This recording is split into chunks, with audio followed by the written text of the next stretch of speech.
जगात प्रत्येक गोष्ट एक विशिष्ट पॅटर्न मध्ये असते, त्यामुळे ती सुंदर वाटते. पण पॅटर्न मोडला तर गोष्टी युनिक ठरतात. जसं हे काका एवढ्या कष्टाने एक पॅटर्न मध्ये कैरी लावत होते, ते असं सुंदर दिसत होतं. आणि गोड उपवासाची काकडी आहे हे सरळ वाक्य पॅटर्न मोडल्यामुळे ते असं झालं. चला इकडे उपवासाची काकडी गोड आहे, उपवासाची काकडी गोड आहे.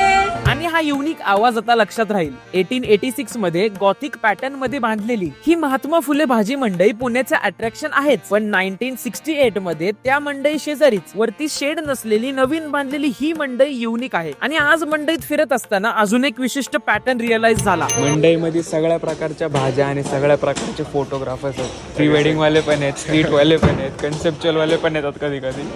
आता दगडूशेठ म्हणलं की हात जोडायचा आणि बाप्पाचा फोटो काढायचा हे रेग्युलर पॅटर्न आहे, पण आज सगळेच पॅटर्न मोडायचे आणि युनिकनेसचा कळस घाटायचा म्हणून मंदिरावर कॅमेरा फिरवला. तर जंगलात राहण्याचा पॅटर्न मोडून सिमेंटच्या जंगलात मंदिराच्या कळसापाशी 2 माकड दिसले. मी स्ट्रीट फोटोग्राफी सुरू केली तेव्हा पहिलं शनिवार वाडा, मग दगडूशेठचं दर्शन घेऊन समोर मंडईला जायचं असा पॅटर्न होता. पण आज पहिले मंडई, मग दगडूशेठ आणि शेवटी एका विशिष्ट पॅटर्नच्या आवाजाने जिवंत राहणारी ही तांबटाळी इथे आलो.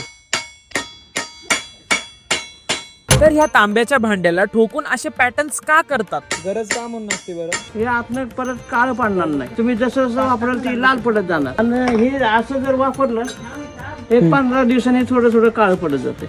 बर, तसं केल्याने ते काळ्या लवकर पडत नाही. तुम्ही करता ह्याला काय म्हणतात? पॉलिश ठोके.